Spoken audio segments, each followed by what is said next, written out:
17 years ago today, The Clone Wars released its first episode. And as I've made a tradition, every Clone Wars day, I talk about one of the episodes from the series that I think is underappreciated. Well, I say it's a tradition. I've only been doing it for done that once before, but it is a tradition. I will keep it up, hopefully. And today, as the title says, I'm talking about the episode that created the inhibitor chips. At least as far as I'm concerned, it did. Not technically, of course. They don't get introduced for another 4 seasons. Yeah, 4 seasons at this point. A bit less than 4 seasons. But I believe that this episode is when the writers first started getting the ideas of the inhibitor chips. And I will talk a bit more about that at the end. But for now, it is time to talk about the Brain Invaders. Previously on the Clone Wars, in this little arc of 5 episodes, the only 5 episode arc in the entire show. All the others are 4 or less.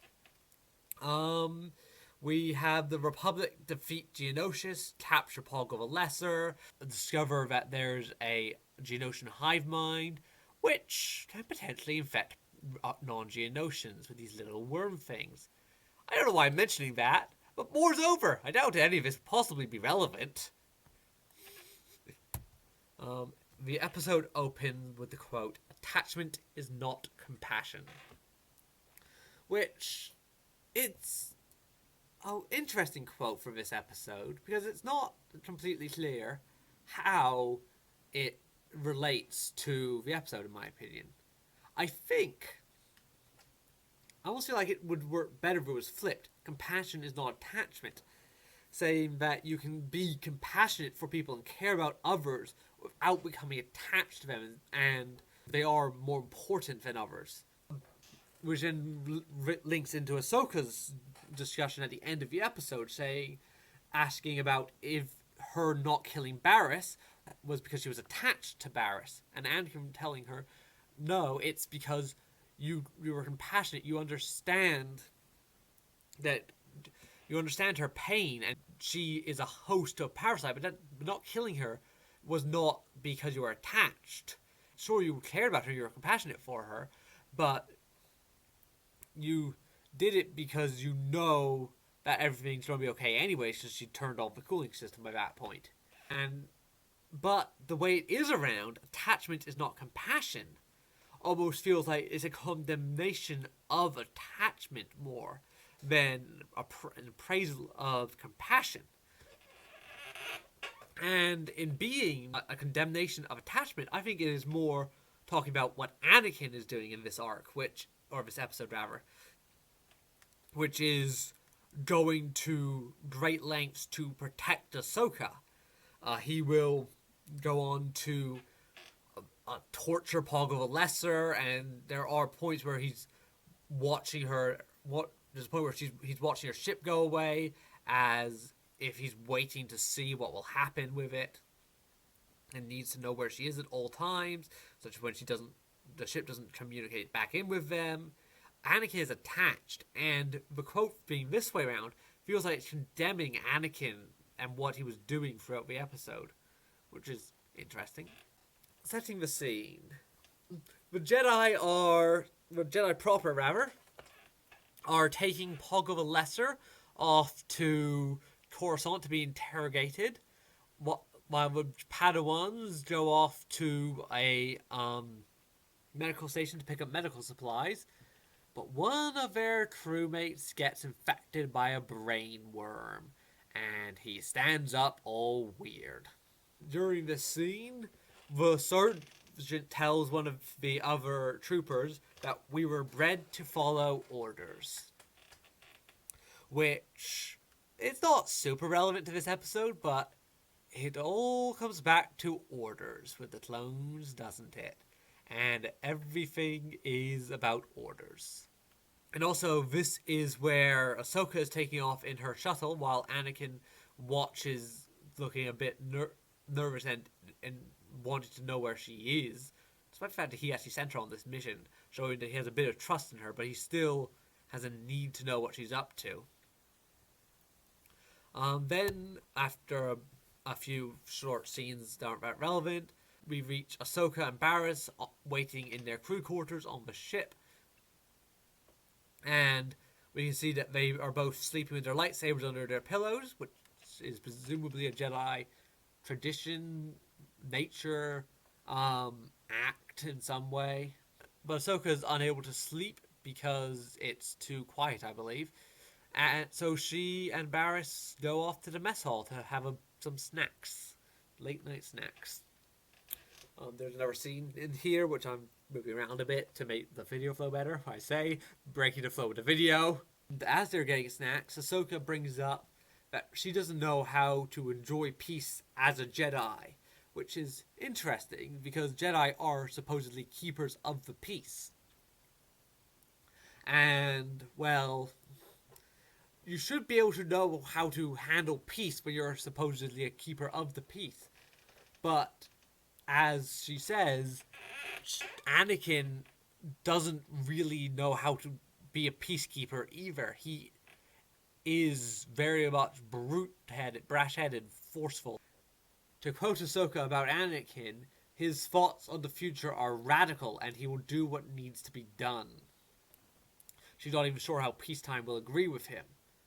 And she asks Barriss, will we keep the peace as keepers of the peace or as warriors? And what's the difference? Anakin has been teaching Ahsoka for, I think, roughly a year at this point. And she's completely unaware of how to, keep the peace, be a proper Jedi because, partially because all of her Padawan training has been as a warrior, commander, at least her rank, in the Republic Army. But also partially because she's being taught by Anakin, who also doesn't really understand peace and how to be a proper peacekeeper.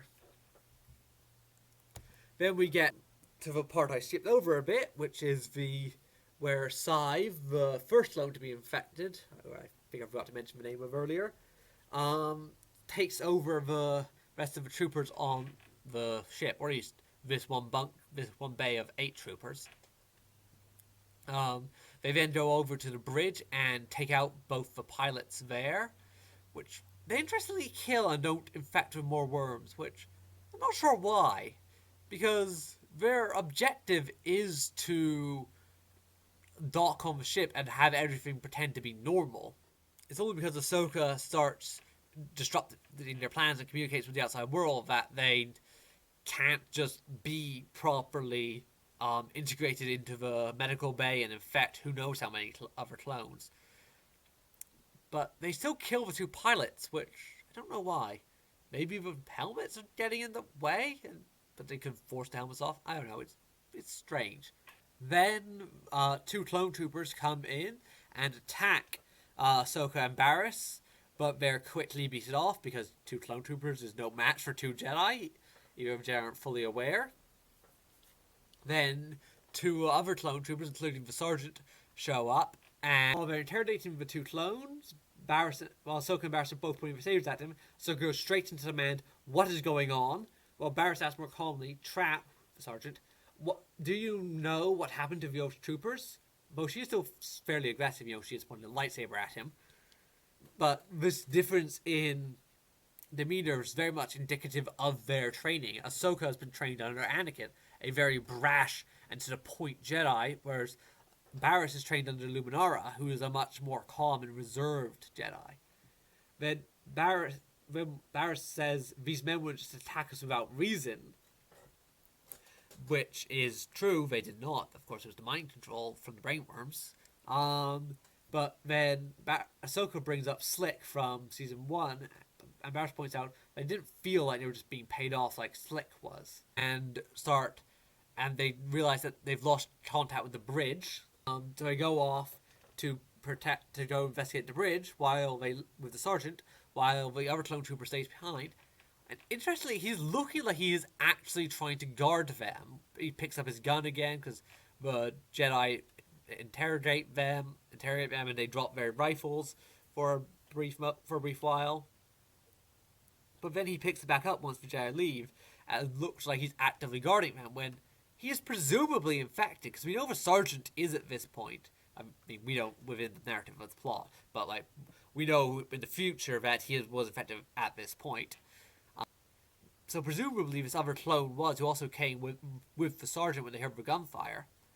Or that's what they claim is the reason. They probably should have just come with the other clones if they were actually trying to ambush the Jedi. But he does seem to be actively guarding them. Then there's another brief thing that we're going to talk about later, where we get onto Anakin and contacting people.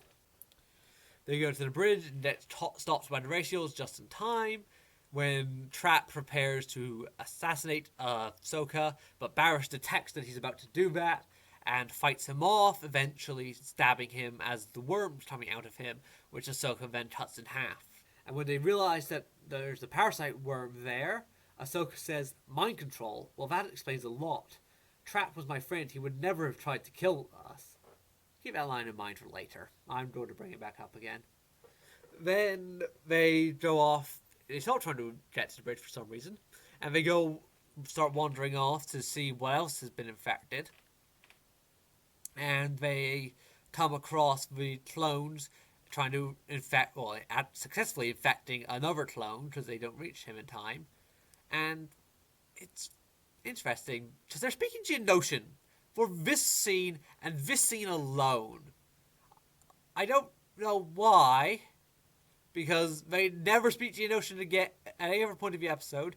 They even speak English or Galactic Basic or whatever it's called in Star Wars when they're just talking amongst themselves in other scenes. It's just for this one scene where they're speaking in Geonosian. I don't know why. They then get caught in a bit of an ambush as another clone comes up from behind and forces them into this room. Ahsoka fends off a clone from behind, deflects his flash bolt into his shoulder, taking him down.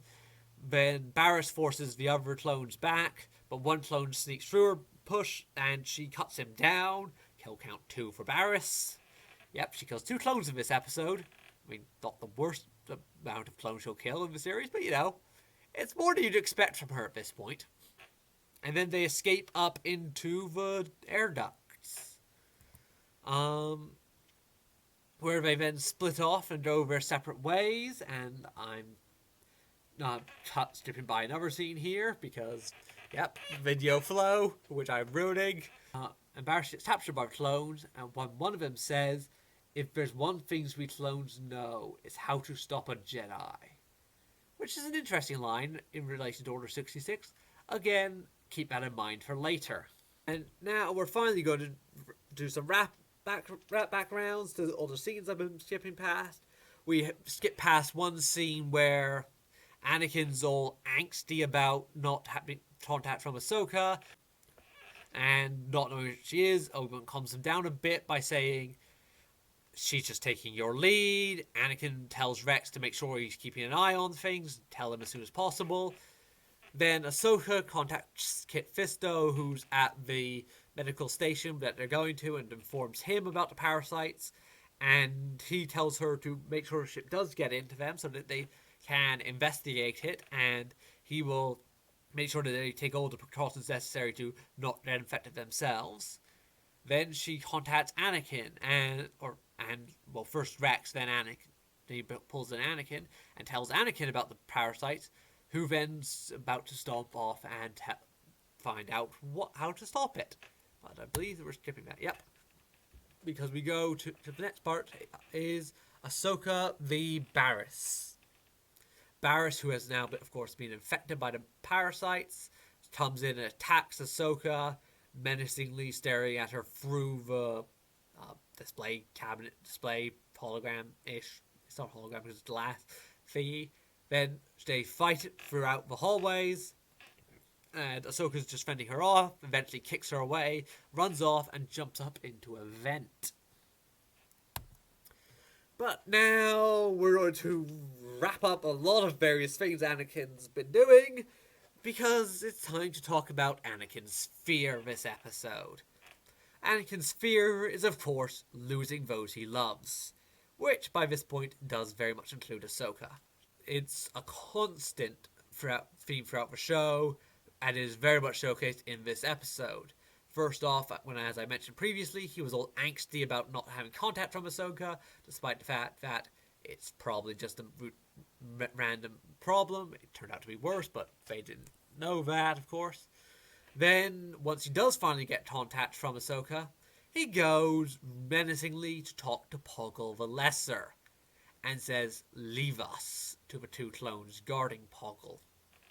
He then goes in, does a brief attempt of Jedi mind trick Poggle, which of course doesn't work because Geonosians are immune to it, apparently. But then Anakin decides to go for something a little more harsh. And he slaps Poggle across the room, and then force chokes Poggle to get the information he needs, while the Imperial March is playing in the background. Yeah, Anakin is not a good person, and he is very much afraid of losing those he loves. Not very Jedi-like of him, and not much like what he'll say later on in the episode either, when he's trying to tell Ahsoka that she was right.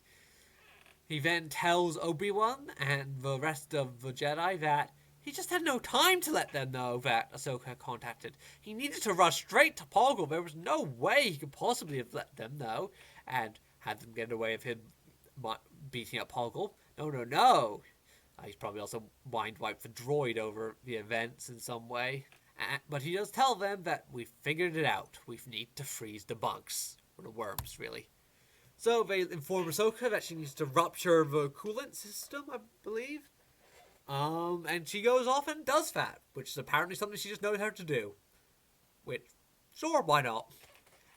It doesn't actually look that complicated, just flick a few levers in the, I assume that's the coolant room, and suddenly the whole ship is freezing, with a nice blue tint to tell you that it's cold. And the clones that start looking around, going, why is it all cold? And then they start writhing around as the worms start to get in pain. Then Ahsoka starts running off through the ship to get to the cockpit so that she can slow down the ship. But Barriss manages to chase her down. Barriss's worm is remarkably resistant to the cold. Maybe the Moralians are just more cold resistant than humans, and that's why she was able to resist the cold. Then Ahsoka jumps up into the air vent, which must be freezing cold in there. Like, it's cold across the entire ship. That's a concentrated cold being blasted through. And you can see Ahsoka's already cold just wandering around the ship. And she's really not dressed for the cold. Like, at all. But she jumps into the vent anyways and climbs through there, gets to the cockpit, where Barriss again ambushes her, but Ahsoka manages to fight her off, partly because the cold is getting to Barriss and the worm inside her. And then Ahsoka blasts Barriss with the cold from a cut air vent, closing down the ship as much as possible, but Barriss keeps coming back at her again and again. But eventually Barriss manages to get enough sanity to request Ahsoka kill her, but Ahsoka cannot bring herself to do so, and cuts the worm in half. And then she sits down, she collapses down and hugs Barriss, waiting for Kit Fisto to hopefully get there in time to save them. Which he does. Very nice of him to do that. Very convenient. And then she wakes up in the medical bay of the medical frigate with Anakin watching over him, because of course, as I said, Anakin's fear of loss is the main driving factor of everything he does in this show. Not sure if it's everything he does, but pretty much everything he does in this show is driven by his fear of losing someone he loves. Yep, very Jedi-like there, Anakin. Yeah, very consistent with his character, though. Kit Fisto walks in and lets them know that the parasites are the same as the ones that were found on Geonosis, which, I mean, duh. Like, obviously, was that not obvious? Don't know why we had to have Kit Fisto tell us that, or even tell Anakin that. I feel like he should be able to figure out, given that he investigated Pongo the Lesser about it, and his things worked, as, like, clearly that was the Geonosians. We really didn't need Fisto to tell us that. then Anakin hypothesizes that that was how the Geonosians retook the planet the first time, and make sure that the clones on the Geonosians will be better prepared to deal with them. Which, I don't know how. Maybe just sort of freeze Geonosians somehow. That seems reasonable. We never cover how they do that. But then, Fizzler is away because Ahsoka wants to talk to Anakin. And Ahsoka brings up that Barriss asking her to kill her, but that she couldn't. And Anakin says, Ahsoka, it is your duty to save as many lives as you can. Barriss knew you could save thousands if the worms were destroyed, which she thought meant destroying her too. But you did the right thing. You knew the freezing cold would kill the worms. Letting go of our attachments is a difficult struggle for all of us. You followed your instincts. I'm sure that she would agree you made the right choice. Yes, letting go of attachments is a very difficult struggle, isn't it, Anakin? But, as I was saying at the start, Anakin is attached to people. He is not compassionate for others. He is attached to those he loves. That is what the quote is about. It is about Anakin, who's of course the main character of the show. Even if I claim that he's not entirely, at other points. But he is the main character of the show, and this episode, despite the fact he's playing in the backseat, the title is very much about him and his actions throughout this episode, and his attachments to Ahsoka. And that's a wrap on the episode. But, as I was saying a few times throughout, Order 66 and the inhibitor chips. There's quite a few references to them, as you'd probably expect from an episode about the clones attacking some Jedi. And it turns out the reason they're doing it is mind control. I wonder what caused the clones to Order 66 in the end, at least according to this show.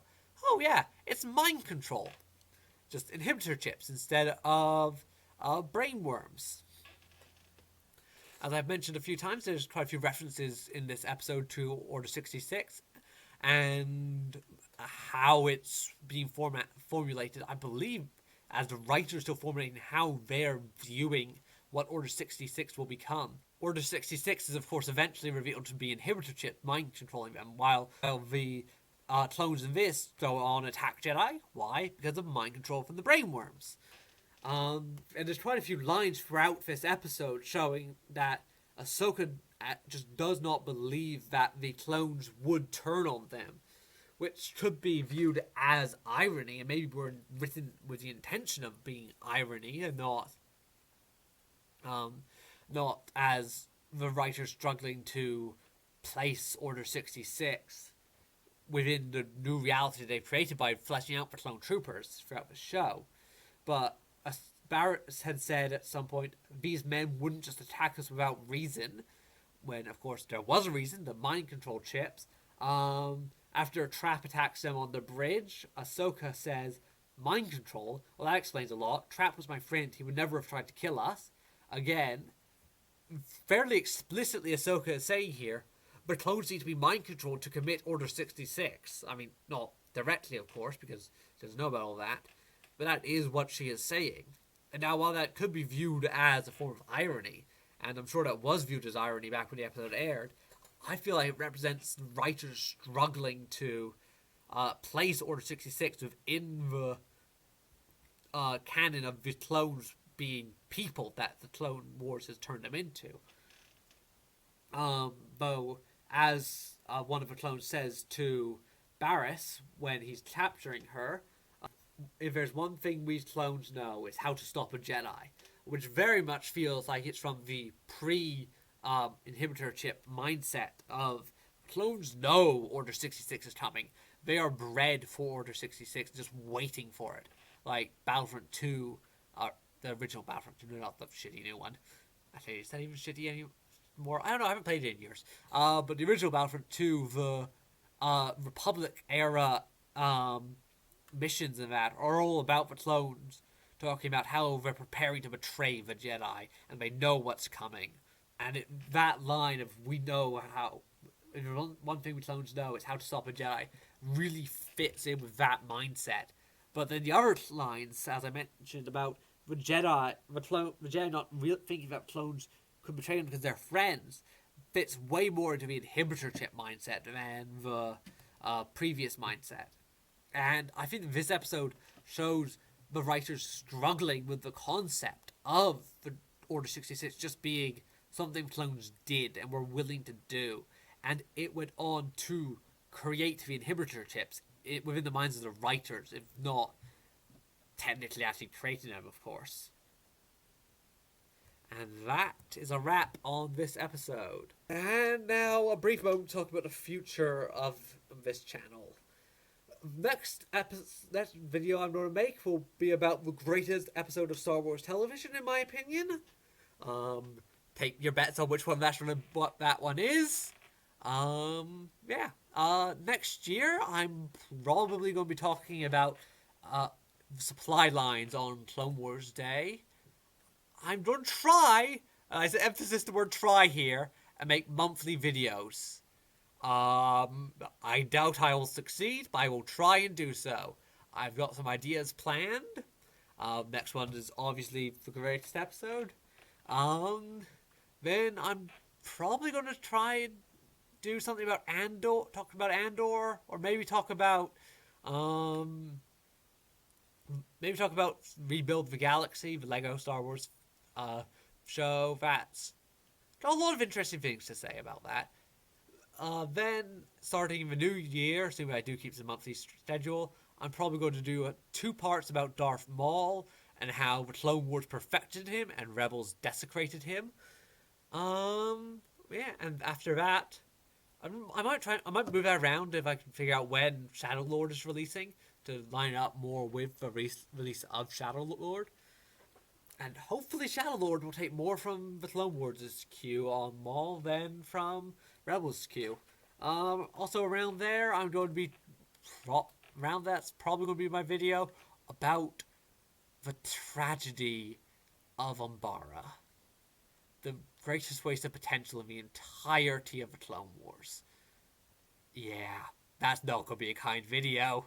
If you've seen my rambles about the entirety of the Clone Wars, you'll know my opinions on that. And they haven't changed. I wish that arc was better. Anyways, I'm now talking about videos many months out, assuming I do keep to my schedule. Next up, though, is definitely going to be the greatest episode of Star Wars television. I've already recorded it, planning on having it air right before Andor came out. Yeah, that didn't go well. That didn't go according to plan. I just sat on it and didn't bother releasing it. Andor Season 2, guys, not Season 1. That didn't go well. Just ended up sitting on it. But it should come out next month. So there should definitely be a November video.